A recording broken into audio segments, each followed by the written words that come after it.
August 23, 2001. Toronto International Airport is busy. Air Transat is a charter company that has grown rapidly to become one of the largest airlines in Canada. The plane, a twin-engined Airbus A330, is being flown by a young co-pilot, Dirk de Jager, and an experienced captain, Robert Pichet. The flight deck of the A330 is ultra-modern. Banks of computers connected to over 100 onboard sensors constantly monitor the operation of the plane. This film reveals how serious problems can arise when the pilots begin to distrust the computers. Before departure, the computers give no indications of any problems with the Airbus. At 20 minutes past 8, the Airbus A330, loaded with over 47 tons of fuel, leaves Toronto for Lisbon.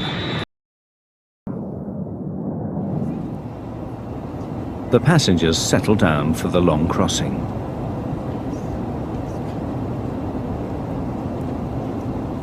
Every 30 minutes across the Atlantic, the crew check their position and fuel consumption against their flight plan. Despite the computerized systems, some procedures, like checking the fuel on board, still need to be done by hand. For the first 5 hours, everything is routine. The flight crew, Air Transat, and the accident investigators have all declined to be interviewed about what happened next. This film uses known facts about the flight, standard emergency procedures, and expert opinion to reconstruct what took place on Flight 236. The computer display reveals that the oil temperature is low in engine number 2, but the oil pressure is high. It is a very unusual reading. The pilots are puzzled. The crew contact Air Transat's maintenance group in Montreal. The ground crew have no immediate solution. The pilots must work it out for themselves. But because the oil readings are so unusual, the pilots believe they may indicate a computer error. The crew keep monitoring the oil levels. Air Transat 236 continues on track.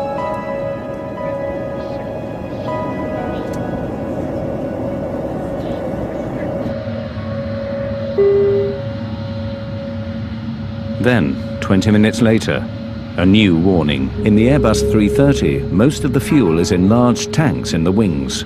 The computer has now detected that the fuel level on the right is significantly lower than the left. The crew consult the Airbus flight manual, which recommends they transfer fuel through a special cross-feed valve. Fuel will then flow from one tank to the other. But before opening the crossfeed, the pilots must be sure that the imbalance is not caused by a more serious problem, such as a fuel leak. The situation is not correcting itself. Unknown to the pilots, there is a major fuel leak in the number 2 engine on the right-hand side of the plane.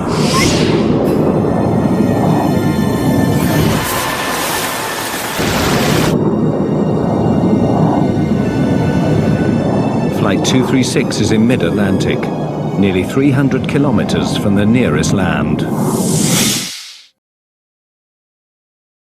The task of finding out if there is a fuel leak is made harder by the design of the Airbus systems.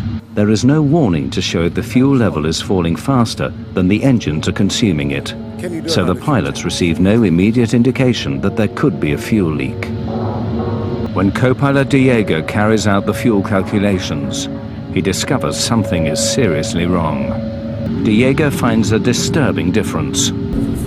Although Captain Pichet believes he is dealing with a computer problem, he nevertheless decides to ask for a visual check, just in case, to see if there could be a fuel leak.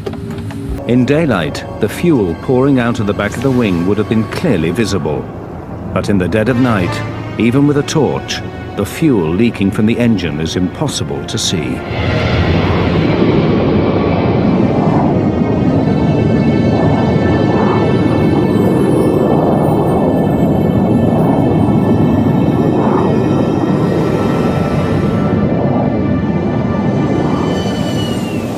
If the computer is correct, then with the amount of fuel remaining, the Airbus will no longer be able to make it to Lisbon. Captain Pichet is forced to make a crucial decision. The nearest runway is over 300 kilometers away, but with the fuel remaining, Leger's military airbase on the tiny island of Terceira in the Azores should be within reach.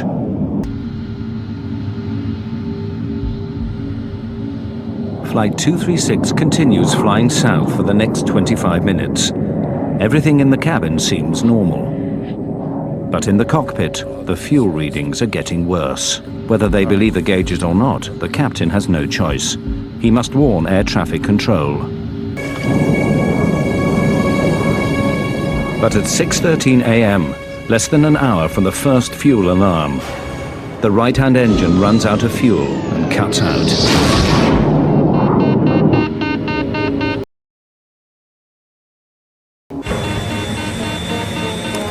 On one engine, the Airbus will not fly at 39,000 feet. They must descend quickly. For the next 10 minutes, the stricken Airbus continues on its one remaining engine. The pilots still believe that the computer may be partly faulty and that they can make it to Leger's with fuel to spare.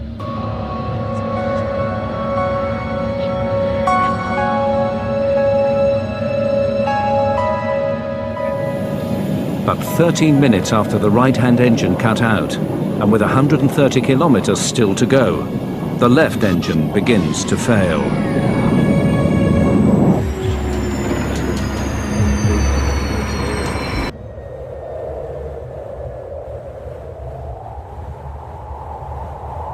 One of the most sophisticated airliners of the modern era, carrying 306 passengers and crew, is now nothing more than a giant glider, drifting steadily down towards the ocean. Without power, the plane loses 1,000 feet in height for every 5 kilometers it travels forward. They can reach the Azores, but if the pilots get their calculations wrong, they may face a forced landing on the water.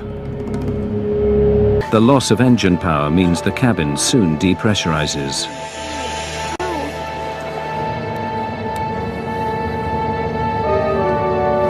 Ditching a large passenger jet on the water presents severe hazards. If the Airbus 330 has to make a forced landing, the chances of survival are bleak.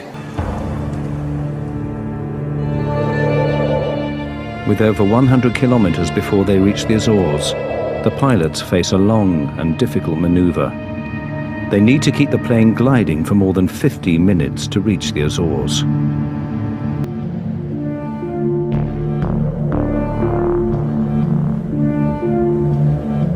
As the minutes tick by, the long wait for those on board is agonizing. With 20 kilometers to go, the crew now prepare for the most dangerous part of the operation, getting their plane on the runway in one piece. There is no room for error. Without power, the pilots have only one chance at landing.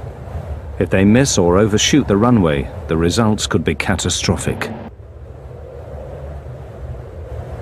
The crew struggle to lose height and speed for landing.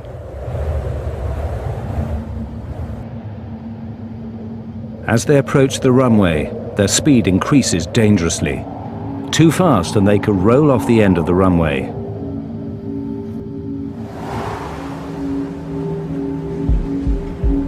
Captain Pichet now performs a difficult series of swerving maneuvers to slow the plane down for landing.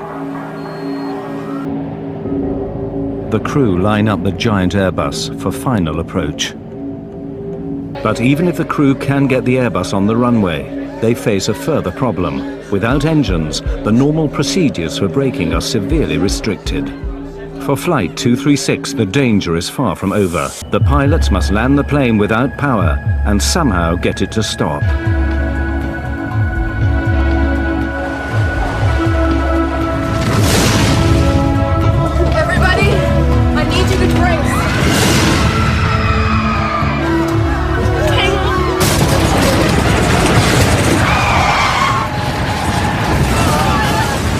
The Airbus hits hard at high speed.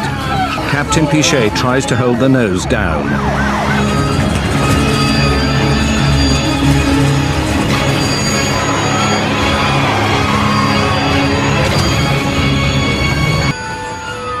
After bursting 8 tires, the plane finally stops in the middle of the runway. Pichet and de Jager had flown their Airbus without power further than any passenger jets in history. As news of their remarkable achievement spread around the world, they found themselves reluctant heroes.